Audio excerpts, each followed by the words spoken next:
Денеска е петок, 6 февруари, а вие следите попладневни вести на Слободен печат. Македонските власти најавуваат историски најголема заплена на марихуана во земјата досега во акција која се спроведувала неколку дена. Но и откако во Србија беа запленети рекордни 5 тони марихуана за која српските истражни власти соопштија дека дошла од Македонија. Засека се лицитира со неофицијални бројки од 27 тони запленета марихуана во Скопје, во кругот на поранешната фабрика Охис и во Струмичко од производители на медицински канабис која злоупотребиле дејноста за која добиле лиценца. Нема официјални информации ниту од Министерството за внатрешни работи, ниту од Обвинителството за гонење на организиран криминал, која водат акцијата. Единствен официјален одговор добивме од владата, од каде за дрогата најдена во Србија вела дека станува збор за сериозен и организиран случај поврзан со недозволена трговија со дрога. За марихуаната која наместо за медицински цели завршува на црниот пазар, власта ги обвинува политиките на претходната влада на СДСМ и ДУИ, кога се легализираше производството на марихуана за медицински цели. Помолкот за 5 тони марихуана, сега власта соопштува дека подолг период ги контролирале овие фирми.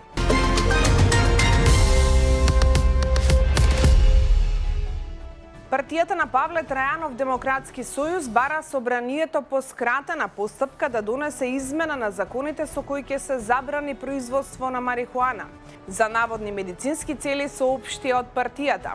Досега, како што додаваат од 2017 година, надлежното Министерство за здравство во соработка со други институции, Министерството за земјоделство, Меѓуресорската комисија и други издало 61 лиценца на фирми кои можеле да произведуваат марихуана за медицински цели. Повеќе од јасно е дека контролата затаила поради што се случија фингирани кражби, присметки помеѓу наркомафијата, заплени на канабис од полицијата и така натаму. Но криминалниот бизнис продолжи, бидејќи наркомафијата, во која беа вклучени и носители на највисоки државни функции од претходната власт, се стекнаа со огромна финансиска моќ и политичко влијание, велат од Демократскиот сојуз.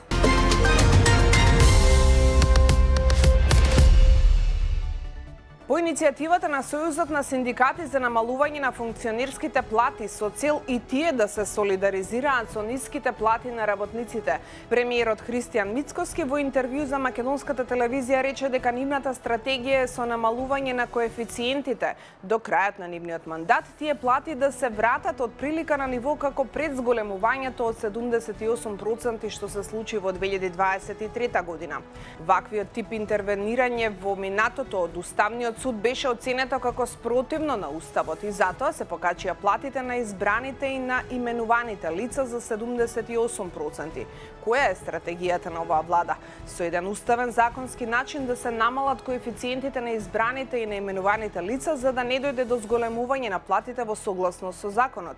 И до крајот на мандатот на оваа влада до 2028 година од прилика да дојдеме до истото ниво што го имавме кај избрани и именувани лица пред да дојде одлуката од Уставниот суд, која доведе до зголемување на платите за 78%.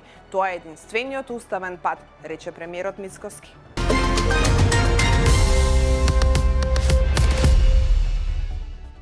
Цените на угостителските услуги во јануари 2026 во однос на истиот месец од претходната година се зголемени за 3,4%, информира Државниот завод за статистика.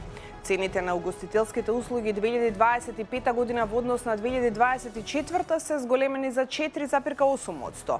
Гледано по групи, цените во угостителството во јануари 2026 година во однос на декември 2025 година се зголемени за 0,3% кај храна и 0,2% кај алкохолни пијалаци. Како што пишува ДЗС, во групите безалкохолни пијалаци и ноќевања не се забележани промени на цените.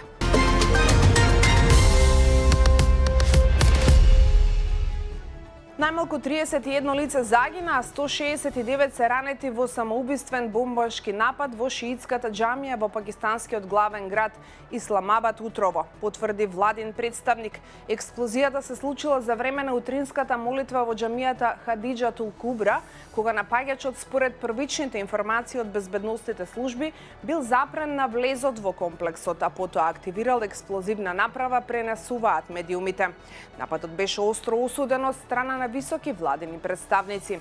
Пакистанскиот министер за надворешни работи и заменик премиер Ишак Дар го нарече инцидентот кукавички самоубиствен напад врз невини верници.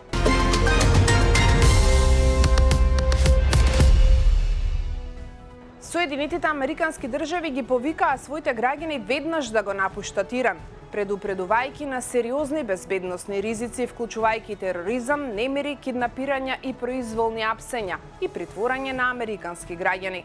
Американските власти им советуваат на граѓаните сами да ги направат своите планови за излез и да не се потпираат на помош од американската влада, бидејќи САД немаат амбасада во Иран. Денеска во Оман се одржуваат преговори меѓу представници на САД и Иран за иранската нуклеарна програма.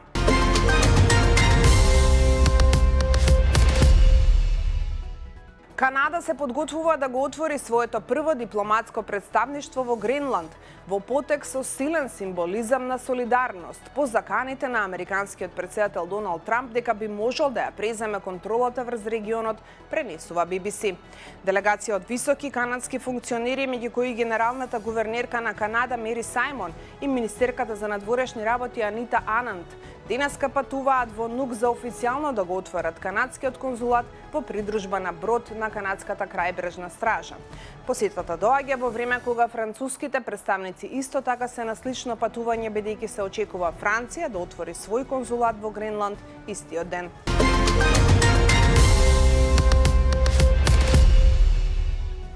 Председателката на Косово Вјоса Османи Садриу изјави дека американскиот председател Доналд Трамп ја заслужува следната Нобелова награда за мир и дека таа ќе го номинира за таа награда. Таа го изјави ова како одговор на прашање од списанието Newsweek. Номинациите за годишната Нобелова награда за мир можат да ги поднесат само одредени лица, а рокот за номинирање истекува на крајот на јануари. Шефовите на држави се меѓу оние кои имаат право да номинираат кандидати, додека добитникот на наградата се објавува во октомври.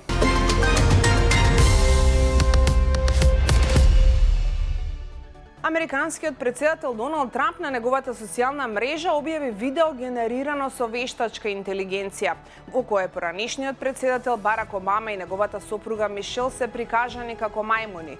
Ова предизвика остри осуди од истакнати демократи, објавија американските медиуми.